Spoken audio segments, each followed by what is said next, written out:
چی مگر من حق ندارم که برای خودم هم زندگی کنم؟ زندگی هم باز دست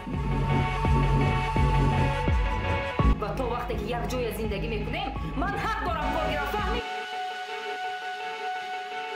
من فکر میکنم که خوشبختی تنها در نوشیدن و نشستن و عیش و عشرت نیست. تو چی به یاد خیانت.